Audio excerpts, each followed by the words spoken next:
On my wedding night, my husband Gavin died suddenly in bed, leaving me a multi-billion-dollar estate. Everyone urged me to remarry while I was still young. My best friend even secretly set me up with a guy, broad shoulders, narrow waist. He wasn't as handsome or wealthy as Gavin, but he was young and attentive. On the day he proposed to me, floating live chat comments suddenly flared across my vision. Don't accept the proposal. Your best friend introduced him on purpose. He knows your late husband's spirit is right beside you. The second you take that ring, you confirm you're a gold-digging, unfaithful snake. Your ex-husband turns completely dark from betrayal. When he returns to life, you're the first one he strangles. And your best friend saves his broken soul, claiming his devotion and his billions for herself. Live happily ever after for 40 years, a storybook romance. Looking at the man holding out a diamond ring, I paused for a few seconds and chose to believe the floating text. I slapped him across the face. Dylan clutched his cheek reflexively, shouting at me, "Are you out of your mind? I'm asking you to marry me. What the hell is wrong with you?" I didn't have time to process his sudden shift in demeanor. Gavin was a possessively intense man. When he was 5, he got into a fight at school. His father boasted that with their wealth, he could have anything in the world. Yet Gavin only ever clung to me. That was when I gained a brother. He took care of me like a mini-adult from the time I was 1 until I turned 18. Even my mother complained that he kept too tight a leash on me. Gavin never paid her any mind. When I was 19, a local thug on the street merely whistled at me. Gavin had every delinquent in the neighborhood run out of Charleston overnight, a move that kept the city on the top safest cities list for 5 consecutive years. I didn't believe the floating text overlay because on our wedding night, I had held Gavin until his body turned ice cold and rigid. I watched with my own eyes as his coffin was sealed and lowered into the ground. But considering I was literally seeing floating text in midair, something equally absurd. What if it was real? Gavin's ghost had been watching me with Dylan for 3 months, made me shudder uncontrollably. Even the gentle breeze felt frigid. Cass, my best friend, Whitney, looked at me in total confusion. You and Dylan have been together for months. You said it yourself. You two fit together like a favorite sweater. Isn't marriage the natural next step? What's going on with you? Before I could answer, a burst of text rolled across my field of vision out of the corner of my eye. A chill ran down my spine, saying, "You fit together. Like old clothes right in front of the dead husband." She's implying you're completely intimate inside and out. For 3 months, he's been following you. He's heard plenty of this. Accepting the ring is the final straw that breaks him. In hindsight, I realized Whitney had constantly dropped loaded, suggestive hints in front of me. I had never actually done anything with Dylan. I used to think it was just cheeky girl talk between best friends. Now I saw it clearly. If Gavin's ghost was truly standing beside me, she was deliberately provoking him, trying to turn his devotion into toxic hatred toward me. When did I ever say that? It was perhaps the first time I had ever called her out. Whitney's face froze slightly. "Well, Whitney's not wrong," Dylan said, his expression a mix of confusion and impatience. "We were bound to be that close sooner or later. What is wrong with you today? I love you and you love me. Why won't you accept my proposal? Don't you want me by your side? Could you really bear to walk away from us?" More comments flashed in the air. "The girl he actually loves is your best friend. He even bought the ring in her size, then lied, saying he was nervous and got the wrong size. 3 days. He survives in 3 days. Don't fall for their words." I grabbed the ring from Dylan's hand, ignoring the barrage of glowing text. I slid it onto my best friend's ring finger, a perfect, flawless fit. Dylan visibly panicked. It was my first time proposing. I was so nervous that I got the wrong size. Even his exact line matched the text. A deep dread settled in my chest. If the comments were right about Gavin returning in 3 days, and if I had accepted Dylan's proposal, I wouldn't just miss out on the multi-billion-dollar estate, I'd be choked to death by a husband consumed by vengeance. If he was coming back in 3 days, I'd wait and see if it was real. "You've misunderstood," I said coldly, looking at Dylan's expectant face. "I only ever saw you as a friend." "A friend?" Dylan looked utterly stunned. A moment later, he grabbed my hand, adopting a helpless, patient tone. "Cass, don't be petty. I know you're upset about the ring. We can go pick out a new one right now." Whitney also took my hand, smiling gently. "He's right. He was just nervous. Just say yes, so you two can get married. Then my mind will finally be at ease." "Of course, she'll be at ease once the ring is on. Your ex-husband goes on a killing spree. She's ruthless. And you never did a single thing to wrong her." Looking at the face I had known for 10 years, I suddenly felt like I was looking at a complete stranger. "Why are you so desperate for me to marry him?" Whitney blinked, caught off guard. "What has gotten into you today? Didn't you always say how much you liked Dylan? You said he was young, that you were sick of Gavin's old man energy, that you and Dylan." Gavin was only 2 years older than me, but his demeanor made him seem far more mature. He loved buying me soft pastel-colored clothes. Outsiders often misunderstood, thinking he was much older. Once an admirer taunted him, calling him an old man, which drove Gavin so wild with fury, he ended up hospitalized from high blood pressure. "I'm older than you," he had once whispered to me. "If I die before you, there won't be anyone left to protect you." That had always been a thorn in his heart, and I had never once expressed disgust toward him. She was fabricating lies. Gritting my teeth, I slapped Whitney hard across the face. The next second, Dylan shoved me to the ground. "Are you insane? Whitney isn't in good health. How could you hit her?" He pulled the startled Whitney into his arms, his eyes brimming with concern. He didn't even glance down at me where I lay on the floor. I wasn't stupid. I knew where his true priorities lay. "The ring was my mistake," Dylan snapped. "If you're mad, take it out on me. Don't blame Whitney." In his haste, all his masks slipped away. Dylan didn't love me at all. I said nothing, looking down at my scraped, swelling knee, noticing my injury. Dylan froze for a split second, then belatedly came over to pull me up, guilt flickering in his eyes. "I'm sorry, Cass. Let me take you to the hospital right now." I dodged his reaching hand. Whitney looked so pale. You should take her first. Dylan opened his mouth, thought of something, and nodded hastily. Fine, I'll drop Whitney at urgent care then come back for you. We'll go pick out a ring together. Afterward, he swept Whitney up into his arms and rushed off. When I went to the urgent care clinic to get my knee bandaged, I ran into them again. Dylan was leaning over Whitney, gently massaging her temples with his thumb, just as he used to do for me after Gavin died. I had been consumed by grief. A multi-billion-dollar fortune dropped into the lap of an unprotected woman with a ticking time bomb. Extended relatives hurled insults and plotted against me. Combined with the grief of losing my husband, I hadn't even dared to step out of the house. That was when Whitney brought Dylan into my life. He stayed by my side, pulling me out of the dark shadow. I loved Gavin, but he was gone. I had no choice but to bury my love deep inside. I had genuinely believed Dylan was sincere. Cass, Dylan's eyes lit up when he saw me and he walked over quickly. Don't worry, Whitney's fine. She was just startled. Let's go pick out a ring. Now, Whitney has great taste. She'll help pick the best one for you. I'm not marrying you, I said flatly. His expression stiffened. I made one small mistake. Why can't you forgive me to marry you? I even sold my childhood home in my hometown just to put down a deposit on a townhouse for us. He pulled a key card from his pocket and offered it to me. Cass, I'll work hard to be a good husband and make you forget all your past pain. And you get to pay the mortgage while he never works a day in his life. He'll demand the newest sports car. And when you die, he won't even claim your body. I let out a cold laugh. Did you buy it in full? Dylan looks like a cat whose tail had been stepped on. Well, it's a mortgage, but I'll pay it off myself, Cass. You have to trust me. Whitney suddenly let out a soft sigh. I know you care about money, Cass. Back then you told me that if Gavin hadn't been so wealthy, you never would have married a controlling freak like him. You said Dylan was different, that you actually loved Dylan but never loved Gavin. I smiled coldly. Whitney's expression relaxed slightly, thinking she had won. Once you and Dylan are married, you'll be family. Who pays the mortgage doesn't matter. Dylan smiled too. Yeah, we're family. Don't be so distant. As for Gavin, stop dwelling on him. You hated how he controlled every aspect of your life. Anyway, now that he's dead, you should be happy. No one can stop us from being together now. Wife using her own money to support another man. The ex-husband is about to pass out from rage. Stop digging your own grave. All these two snakes to get lost. Finished? I asked quietly. Dylan blinked, nodding. The next second, I slapped him across the face. Whitney gasped before she could speak. I slapped her too. You helped me through my grief, and I appreciated that. But you have no right to insult Gavin. I loved him with everything I had and I never, ever resented him. I glared at Whitney. You keep fabricating these vicious lies. Anyone listening would think Gavin's ghost was standing right here, and you were deliberately trying to make him hate me. Whitney's eyes quivered. Cold sweat broke out on her forehead. How could he be here? And you did say those things. You just forgot. I didn't bother arguing further. The more said, the worse it got. If Gavin really was beside me, these lies were slashing at his heart. I turned and walked away. Behind me, Dylan yelled in frustration. Cassidy, I've already notified both our families. The invitations are sent out. The wedding is in 2 days. Go home and pull yourself together. Don't make your mother worry. Her health isn't good. I returned to the estate Gavin and I had shared. The staff stayed on the ground floor. I was alone on the second floor. Lying in bed, I felt an icy chill permeating the entire room. Your exuberance is staring right at you. Seeing the text, panic surged through me. I frantically pulled out Gavin's framed photograph, clutching it to my chest as I declared to the empty room, Gavin, my love, you're the only one I've ever loved from start to finish. Eventually, I drifted into a fitful sleep, only to see Gavin in my dream. His obsidian eyes were fixed on me, unblinking. His icy fingers clamped around my jaw, repeating over and over, you lied to me. My lips trembled as I tried to explain. But suddenly his hands shifted to my throat, squeezing tightly. I snapped open my eyes, gasping for air. Drenched in cold sweat, I ran to the bathroom mirror. There were no marks on my neck, but the sensation of suffocation was terrifyingly real. No, I didn't take Dylan's ring. Gavin won't kill me. I splashed cold water on my face, trying to reassure myself. Dylan hadn't just invited relatives. He had sent invitations to his former college classmates and even leaked news to online followers who tracked my life after Gavin's death. A widow moving on after just 3 months, online commentators assumed I had trapped Gavin in a honeypot scheme, swarming my social media accounts to label me a husband-killing leech. Trembling with anger, I posted a video clarifying that I had no intention of ever remarrying. Nobody believed me. To catch a break, I went back to my mother's home. Mother had cooked a full table of dishes. Just as I picked up my fork to eat, the floating comments flared again. Your mom is furious that you won't give your money for your brother's wedding dowry, so she sold you out. The food is laced with muscle relaxants. Once you eat, she's dragging you straight to the venue to marry Dylan. He paid her $500,000 in cash. Whether you want to or not, you're getting married. Your exuberance is about to go full villain mode. My hand froze in midair. I hadn't given my brother money because his girlfriend was a known scammer.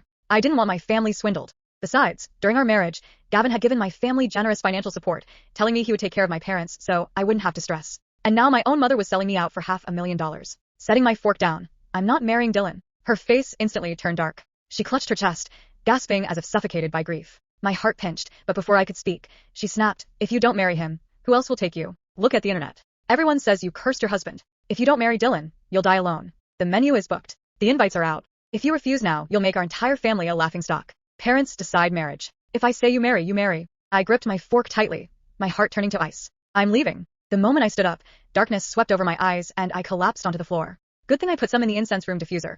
2. My mother chuckled triumphantly. She locked me in the attic for 2 full days. Strangely, during those 2 days, the floating text didn't appear once until my mother dragged me to the wedding venue. Through the bustling crowd, my eyes caught a tall, familiar figure standing near the back. The tall figure turned. My breath caught. Gavin. He stood beneath the chandelier in a black suit, his dark hair slightly longer than I remembered, his face thinner, but those obsidian eyes were unmistakable. My knees nearly gave out. Then he smiled. Cassidy. I couldn't move. The entire wedding venue seemed to disappear around me. Gavin was dead. I had watched his coffin being lowered into the ground. I had held his hand while the funeral director told me his body was ready for burial. Yet here he was, alive, and looking at me like he'd been searching for me. A sharp burst of floating text appeared. He's back 3 days early. Run, girl. Wait. Why does he look confused? Gavin took 1 step toward me. I instinctively stepped backward. His expression changed. Why are you afraid of me? My throat tightened. Before I could answer, another man pushed through the crowd. Dylan. He grabbed my arm. Cassidy. I've been looking everywhere for you. Gavin's eyes dropped to Dylan's hand. The temperature in the room seemed to fall. Dylan noticed him and frowned. Who are you? Gavin didn't answer. He simply looked at me. Cassidy, he said quietly. Who is this? My heart pounded. Before I could speak, Whitney appeared behind Dylan. She stopped dead. The color drained from her face. For several seconds nobody moved. Then Whitney whispered, Gavin. Gavin's gaze shifted toward her. Something flickered across his face. Recognition. Then suspicion. You know me? Whitney's lips parted. I saw your photographs. Dylan laughed awkwardly. She's Cassidy's best friend. Of course she knows what you looked like. Gavin's eyes narrowed. Photographs. I stared at Whitney. She had gone pale enough that even the foundation on her face couldn't hide it. Then my phone rang. It was my lawyer, Malcolm Reed. I answered immediately. Malcolm. His voice came through sharply. Cassidy, where are you? At a wedding venue. There was a pause. Don't marry anyone. My stomach dropped. Why? Because Gavin's death certificate has been withdrawn. I froze. What? Malcolm lowered his voice. 3 hours ago, the hospital contacted me. They claim there was a catastrophic identification error. I looked at Gavin. He was still staring at me. Malcolm continued. Apparently, the body buried 3 months ago wasn't Gavin. My fingers went numb. Then whose body was it? I don't know yet. The call ended. I slowly lowered my phone. Gavin walked toward me. Dylan immediately stepped between us. Stay away from her. Gavin glanced at him. Then he smiled. It wasn't a pleasant smile. Move. Dylan didn't. Gavin grabbed his wrist. There was a sickening crack. Dylan screamed and dropped to his knees. The crowd erupted. Gavin. I grabbed his arm. He stopped. His fury disappeared the moment he looked at me. You told me to stop. I stared at him. 3 months ago, those words would have made me laugh. Gavin had always been like this. Terrifying to everyone except me. He had once chased my college professor across campus because the man had made a crude joke about me. Yet when I had scolded him afterward, he'd sat on my bedroom floor with his head against my knee and quietly apologized. You're the only person who can stop me, he told me. And now I was standing there wondering whether the man I loved had returned from the dead. Gavin reached toward my face. I flinched. His hand stopped inches away. His expression broke. You really are afraid of me. I swallowed. I thought you died. I thought so too. That answer stunned me. What happened? Gavin looked toward the crowd. Someone wanted me dead. His eyes moved to Dylan. Then Whitney. I woke up in a private clinic 2 weeks ago with no identification, no phone, and a bullet wound. Whitney's hands began trembling. Gavin noticed. His gaze sharpened. Interesting. Whitney immediately grabbed Dylan's uninjured arm. We should leave. No, Gavin said. The single word froze her. You've been my wife's best friend for 10 years. Whitney forced a smile. Yes. Then you should be happy to see me alive. I am. Then why do you look terrified? Whitney couldn't answer. Dylan suddenly shouted. Because you died. Anyone would be shocked. Gavin looked at him. You proposed to my wife while I was supposedly dead. Dylan's face reddened. She loved me. I laughed. Everyone turned toward me. Dylan stared. Cassidy. I wiped the tears from my eyes. It was the first time I'd laughed since Gavin died. No, I said. I never loved you. Dylan's face collapsed. Whitney stepped forward. Cass, you're confused. You've been drugged. You're under enormous stress. Drugged? I stared at her. You mean like the food Mom gave me? Whitney froze. Dylan looked at her. What food? I smiled. That's a good question. Suddenly, another voice came from behind. Us. Cassidy. My mother. She came rushing into the venue, accompanied by my younger brother, Nolan. Her face was full of panic. Sweetheart, thank God you're here. I stared at her. Nolan looked between Gavin and me. Then he whispered, Mom. She slapped him across the arm. Be quiet. Gavin's expression hardened. He remembered Nolan. Unlike everyone else, Nolan looked genuinely devastated. Cass, he whispered, I didn't know Mom was going to drug you. My mother's face went white. Nolan, he flinched. I stared at my little brother. For all his selfishness, Nolan had always been terrible at lying. He'd steal my clothes, borrow my car, and forget to return my chargers, but he'd never been good at hiding guilt. Nolan, I said softly, tell me everything. He looked at our mother, then at Gavin. Finally he whispered, Mom took the money. How much? 500,000. My mother's eyes filled with tears. Nolan, he shook his head. I thought they were just trying to convince you to marry Dylan. I didn't know they were going to lock you up. The room erupted into whispers. Gavin turned toward my mother. His voice was terrifyingly calm. You drugged my wife. My mother backed away. She wasn't your wife anymore. You were dead. Gavin's jaw tightened. I was dead. He glanced at me, but she was still mine. My heart slammed against my ribs. He walked over and took my hand. His palm was warm. Real. I stared at our intertwined fingers. You're alive, I whispered. Gavin squeezed my hand. Yes. Then his expression softened. And I'm sorry I left you alone. I shook my head. You didn't leave me. His eyes met mine. Someone did. Behind him, Whitney quietly backed toward the exit. I saw her. So did Gavin. Our eyes met. For the first time, we understood the same thing. Someone had staged Gavin's death. Someone had manipulated my family. Someone had pushed Dylan toward me. And someone had spent 3 months trying to convince a supposedly dead husband that his wife had betrayed him. The floating comments returned. Oh, this isn't a romance plot anymore. The real villain is inside the family. Cassidy, don't trust Whitney. And Gavin? Check the hospital records. The wrong corpse was buried, for a reason. Gavin suddenly looked at me. Cassidy. Yes, I need to tell you something. His thumb brushed across my knuckles. I remember who ordered the hit. My heart stopped. Who? Gavin looked directly at Whitney. She was standing beside my hospital bed. Whitney screamed. And ran. Whitney ran. Gavin chased her. I followed with Nolan and Malcolm close behind. Stop. Whitney screamed. Gavin caught her before she reached the exit and slammed his hand against the door beside her head. Who hired the men who shot me? Whitney's lips trembled. I don't know. You were in my hospital room. I was visiting you. You told the nurses I was dead. Whitney went silent. My stomach dropped. Gavin looked at me. She wasn't there to visit me. Whitney suddenly pulled a knife from her purse. She lunged. Gavin moved faster. The knife clattered across the floor. Nolan kicked it away. That's enough, he shouted. Whitney, what did you do? Whitney started laughing. It was an ugly, hysterical sound. You want to know? She looked at me. I wanted what you had. My chest tightened. You had my friendship.